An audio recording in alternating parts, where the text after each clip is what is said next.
To the US now, which is bracing for a different kind of explosion. America is sitting on a giant mountain of debt. If it erupts, the consequences would be disastrous. The US has one of the biggest debt piles in the world. The government owes close to $35 trillion. This is bigger than the US economy. America's GDP is around $28 trillion and their debt is $35 trillion. So America's debt is 123% of its GDP. Clearly, the government is borrowing beyond its means. And it continues to borrow. Whenever the government runs out of cash, it borrows more money, it issues more bonds, but it fails to contain its spending. This is a dangerous trajectory, and now the IMF has sounded an alarm.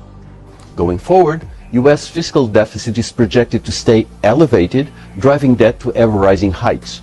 That pushes up interest rates and the dollar, contributing to tighter funding costs in the rest of the world.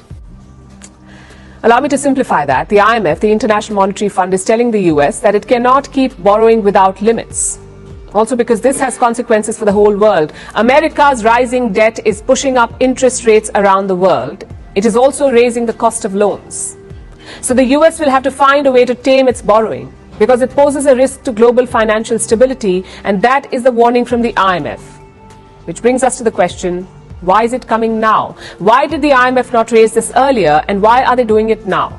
Because earlier, America's debt was considered safe, and for good reason. The US has never defaulted on its loans. It has the world's biggest currency, the USD, which is also the world's reserve currency. And this allowed the US government to get away with a lot.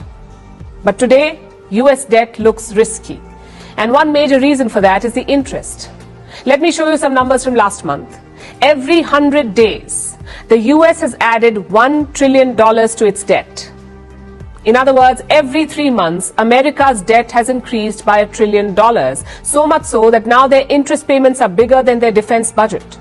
This year alone, the US will pay $870 billion as interest on loans. $870 billion is the interest. Do you know what their defense budget is?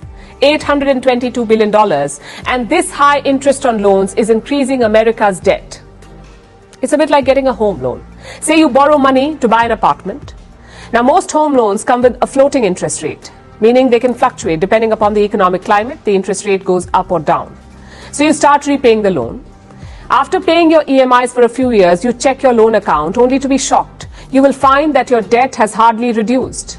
You've been paying your EMIs on time, yet you have a significant debt burden after years of payment because the bank has been recovering the interest all this while. And this is a classic debt trap situation. When you borrow a large amount, your income does not rise and the interest fluctuates. When all of these three things happen, chances are your debts will increase.